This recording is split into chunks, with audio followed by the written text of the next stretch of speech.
गौड़िया मठ का निस्वार्थ दयाशील प्रत्येक व्यक्ति इस मनुष्य समाज में से प्रत्येक व्यक्ति के चित्त शरीर के पोषण के लिए 200 गैलन रक्त खर्च करने के लिए प्रस्तुत रहे।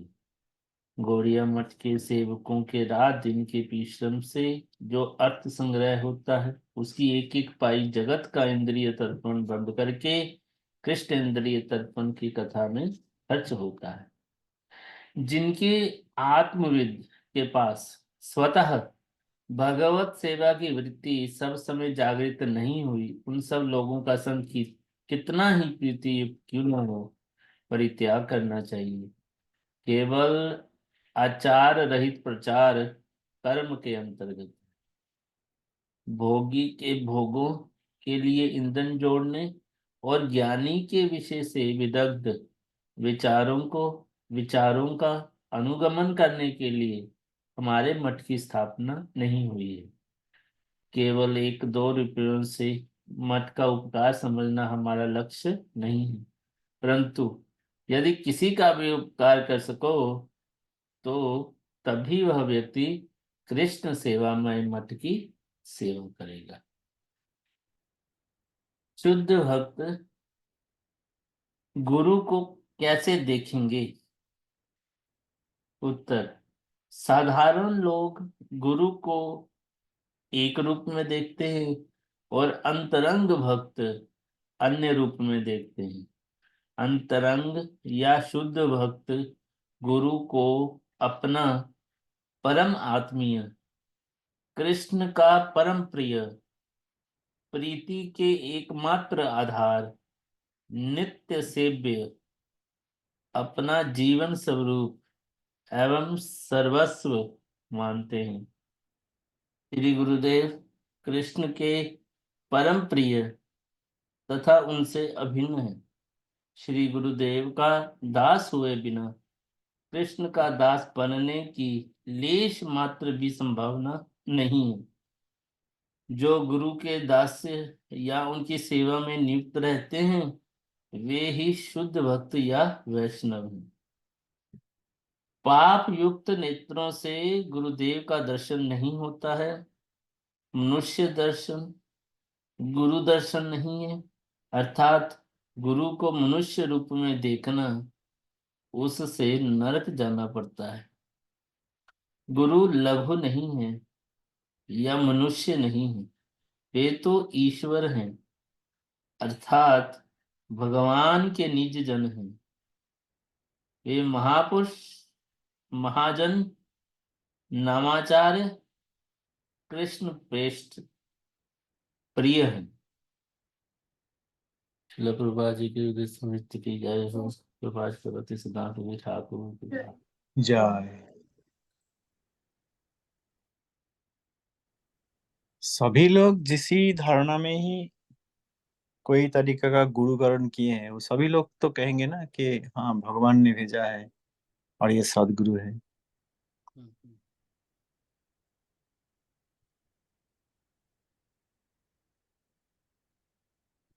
कभी भी कोई कहेंगे कि ना मेरा गुरु सदगुरु नहीं। वो कर्मी हो, ज्ञानी हो, तपस्वी हो, हाँ, मिच्छा भक्ति हो, आचार्य गुरु ब्रुव हो, जो भी है, कभी कोई कहेंगे कि हाँ मेरा गुरु सदगुरु नहीं है।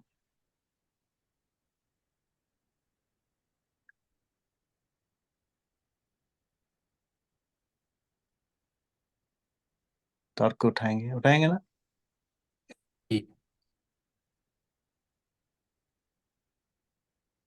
इस तर्क को वो गुरु भक्ति कहेंगे। हाँ, तर्क को गुरु भक्ति कहेंगे।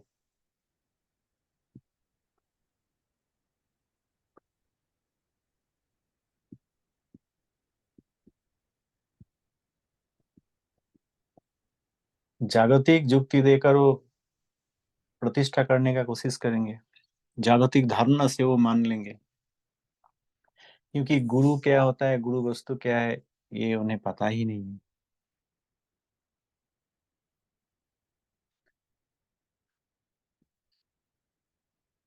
गुरु तत्व होते हैं और गुरु तत्व के विषय में जिनका ज्ञान होता है, गुरु तत्व ज्ञान, उसके द्वारा शिष्य को समझ में आएंगे, हाँ ये सदगुरु है। और तत्वज्ञानी नहीं है तो वो कितना भी युक्ति दे, उससे क्या फर्क पड़ेगा। सदगुरु का प्रणाम मंत्र में है, ओम अज्ञान तिमिरंधस्य ज्ञानांजन शलाकया चक्षुरुन्मिलितं येन तस्मै श्री गुरवे नमः। गुरु तत्व का एक प्रणाम मंत्र है। अज्ञान तिमिर, वहां पे मैं दृष्टिहीन था, अंधकार, मुझे कुछ दिखाई नहीं दे रहा था। सदगुरु गुरु दत्त कृपा करके हमें ज्ञान अंजन, ज्ञान चक्षु दान किया। ये ज्ञान चक्षु की तरह मैं उनका भी दर्शन कर पाता हूँ उनका कृपा से, और अंधकार भी दूरीभूत हो चुके हैं, और सच्चिदानंदमय परमार्थ जगत हमें दिखाई दे रहा है। तो जिनको ये दर्शन ये जिनका होगा, वो प्राकृत युक्ति तर्क इसके ऊपर उठ के उनको समझ में आएगा कि हाँ ये सदगुरु है, भगवान ने भेजा है, भगवान का अवतार है। उससे पहले तक जागतिक को युक्ति के द्वारा ही हम तर्क उठाएंगे। सदगुरु मिलने के बाद भी अगर हमने शरणागत नहीं होंगे, सदगुरु मिलने के बाद भी शरणागत अगर नहीं होंगे, मंत्र लेने क्या अभिनय करेंगे, लेकिन सच रूप में जो दिव्य जन्म है, दीक्षा, वो नहीं मिलेंगे, तो सदगुरु की भी हम देख नहीं पाएंगे। इसलिए सदगुरु जैसे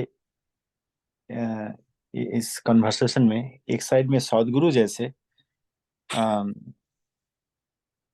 एक तत्व जो जरूरत है, और शिष्य का भी प्रकृत रूप में दीक्षा ग्रहण करने का, अनुष्ठान ग्रहण करने का, और दिव्य जन्म लाभ करने की जरूरत है। देन दिव्य जन्म लाभ किए, दीक्षा ग्रहण किए, ऐसा शिष्य गुरु जी के द्वारा प्रदत्त कृपा, गुरु कृपा के द्वारा प्रदत्त सच्चिदानंदमय चक्षु के द्वारा गुरु को दर्शन कर पाएंगे। तो असत गुरु असत शिष्य वो तो बात है ही नहीं। और सदगुरु का आगे आकर भी शिष्य अगर शरणागत ना होंगे, गुरु सेवा सेवा उन्मुख होकर गुरु जी से मंत्र लेकर दिव्य जन्म प्राप्त ना होंगे, तब तक शिष्य भी, अयोग्य शिष्य भी सदगुरु को दर्शन नहीं कर पाएंगे। इसलिए बहुत सारे शिष्य होते हैं सदगुरु का भी, और सदगुरु का तो छोड़ ही दीजिए, तो गुरु ही नहीं है, सदगुरु तो लघु है। असत गुरु मीन्स लघु। असत means negative, Guru that means लघु, नेगेटिव गुरु मीन्स लघु। अच्छा, असत गुरु और असत शिष्य वो तो बात छोड़ ही दीजिए। सदगुरु, लेकिन अशरणागत शिष्य, बहुत सारे शिष्य होते हैं, सदगुरु तो कृपा करने के लिए आत्मा को आश्रय देते हैं, लेकिन आश्रय तो हम लेते ही नहीं है, इसलिए सदगुरु का भी जो रूप हमें दिखाई नहीं देता है। इसीलिए if we if we plant a seed, एक बीज रोपण किया, उससे वृक्ष होंगे। अगर प्रस्तर प्रस्तर में रोपण करेंगे तो, पानी नहीं डालेंगे तो, अनुर्वर जो उर्वर भूमि नहीं है वहां पे रोपण करेंगे तो क्या वृक्ष होंगे? नहीं होंगे। इसलिए बहुत सारे अपात्र अशिष्य के ऊपर गुरु तो मंगल करने के लिए दान करते हैं कृपा, लेकिन कृपा पात्र ना होने के कारण बहुत सारे शिष्य ऐसे ही मायामुग्ध ही रह जाते हैं। केवल वही शिष्य जो शरणागत है, गुरु प्रीति है जिनका, उन्हीं को सत्य रूप में दीक्षा मिलता है, और गुरु जी का दिया हुआ कृपा दृष्टि के द्वारा वो गुरु, कृष्ण, कृष्ण धाम सभी दर्शन करते हैं। जी, दंडवत प्रणाम प्रभु जी। प्रणाम प्रभु, धन्यवाद। हमने पहले भी ये क्वेश्चन कई बार पूछा है, लेकिन फिर भी हम पूछते हैं। जी, जैसे हमने बीच में प्रसंग सुना था कि जो देवता हैं वो भी वैष्णव को पहचान नहीं पाते हैं, और जगत में बहुत से लोग हैं जो कहते हैं कि हाँ, हम परंपरा से हैं और हमने साक्षात्कार किया हुआ है। वो नहीं कहते हैं तो उनके शिष्य कहते हैं डायरेक्टली ग्लोरीफाई करने के लिए कि अभी ये मंजरी हैं। तो उस केस में फिर ये लगता है कई बार कि भाई कि वैष्णव की निंदा और जो सभी ग्रंथों के प्रचार यही कहते हैं कि भाई गुरु में श्रद्धा सीधा नरक और सर्वनाश। इसमें मतलब इतना भय क्रिएट कर रखा है कि जान के भी उसमें कुछ मतलब उधर डर के मारे उधर जाता ही नहीं है, अपने विचारों को रोकता है उस डायरेक्शन जाने से। चाहे कोई प्रवचन है, चाहे कोई ग्रंथ है, कुछ भी है उसमें मतलब कंक्लूजन ये तो कह ही देते हैं कि भाई गुरु में श्रद्धा या क्वेश्चन सर्वनाश। अब बगैर क्वेश्चनिंग के और उसके तो कैसे आदमी वो करेगा कभी। पहले तो उसकी कैपेबिलिटी कुछ नहीं है, फिर ऊपर से इतना भय, तो उसका क्या स्कोप है? उसकी कैपेबिलिटी है ही नहीं, जब देवताओं के लिए जो चीज दुर्लभ है। तो अब वो या तो जो उनके शिष्यगण हैं जो उनकी बातों पर एज इट इज विश्वास करना पड़ेगा। कि और कुछ जो कई सारे पॉइंट आपने कहा। हाँ हाँ पहले बात, हमने कुछ दिन पहले श्री भक्ति विनोद वाणी वैभव से ही पढ़ा कि श्री हरिभक्ति विलास के अनुसार गुरु शिष्य में परीक्षा होना चाहिए दीक्षा से पहले। पहले देखना पड़ेगा वो क्या हुआ था, क्या गुरु ने शिष्य का योग्यता निर्णय की, और शिष्य के साइड से क्या शिष्य ने गुरु का योग्यता देखा।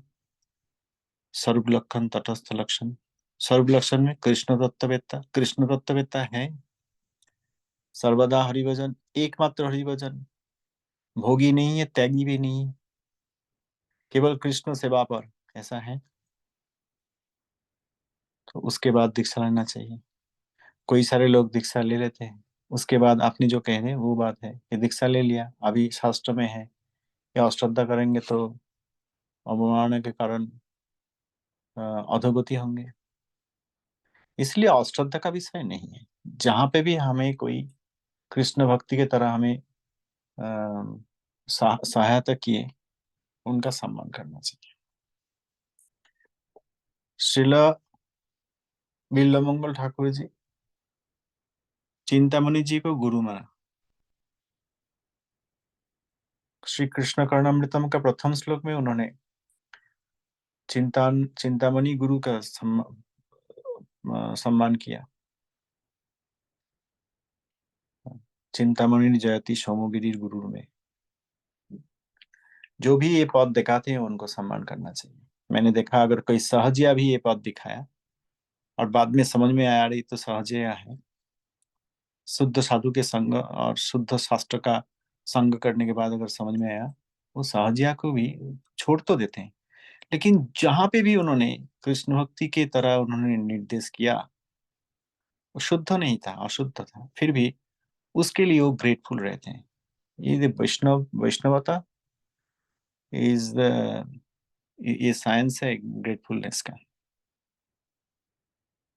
जो जहाँ पे जो मान देना होता है उनको मान देते हैं, लेकिन त्याग करना जरूरी है। सहज या आदि या जो सदगुरु नहीं, त्याग करना जरूरी होता है। अदरवाइज हमें शुद्ध सत्य कैसे मिलेंगे, वैकुंठ प्राप्ति संभव नहीं है। त्याग का मतलब उनका आश्रय त्याग, उनका विचार त्याग। लेकिन कहीं पे भी थोड़ा सा भी सूक्ष्म रूप में भी अगर सहायता किए हैं तो उसके लिए ग्रेटफुल होना जरूरी है। जब पता लगेगा कृष्ण तत्ववेत्ता नहीं है, स्त्री संगी है कि मायावादी है, ये है, तो छोड़ना पड़ेगा। क्योंकि उद्देश्य भगवत प्रीति, भगवत सेवा। जी। जी प्रभु जी। शास्त्र में ये भी है, अर्थ या प्रतिष्ठा के कारण जो दीक्षा ग्रहण करते हैं या जो दीक्षा देते हैं, दोनों ही नरक जाते हैं। वो मंत्र व्यवसायी है, नाम व्यवसायी है। नाम व्यवसायी का आश्रय में जुड़ रहते हैं और जो खुद ही नाम व्यवसायी है, इसका मतलब शिष्य तथा गुरु दोनों ही उनका अधोगमन और नरक होता है। मैंने आज ही श्री श्री सरस्वती जयश्री ग्रंथ में पढ़ रहा था। एक वन पर्सन केम, एक व्यक्ति आए, प्रभुपाद जी को कहा, आपने मेरा पुत्र को ऐसा कहा कि जो नाम विक्रय करी है या प्रतिष्ठा या अर्थ के लिए शिष्य संग्रह करते हैं, उनका संग त्याग करना चाहिए। रोते हुए कहा, आपने मेरा पुत्र को ये समझाया, मेरा जो गुरु है, उन्होंने कह रहे कोटान को कि मेरा जो गुरु है वो भी नाम व्यवसायी है, प्रतिष्ठा के कारण और अर्थ के कारण दीक्षा देते हैं, इसलिए मेरा जो गुरु है वो सदगुरु नहीं है।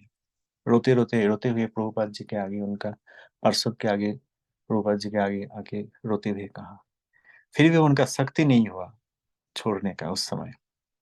तो उनका मन इसलिए दुखी हो गया कि मैं असदगुरु का आश्रय किया। तो असदगुरु का आश्रय में ऐसा होता है, इसलिए असदगुरु का संग त्याग करना होता है। जी, थोड़ा सा अगर वहां पे भी थोड़ा सा भी अगर डायरेक्शन मिला है तो उतना ही परिमाण, जितना मिला है उतना ही परिमाण वर्तमान प्रदर्शक मतलब पथ प्रदर्शक रूप में उनका सम्मान करना चाहिए। उनको बाह्यिक रूप में अगर प्रणामी देना है या सम्मान करना है वो करना चाहिए, लेकिन उनका आचार व्यवहार शिक्षा दीक्षा आदि ग्रहण नहीं करना है। वैष्णवता बहुत ही त्रिनादवी सुनीच धर्म है यहाँ पे, तो ये कृतज्ञता की धर्म है। जी, जी प्रभु जी, थैंक यू। कुछ फॉलो पॉइंट है? नहीं प्रभु जी। अच्छा, एनीथिंग एल्स?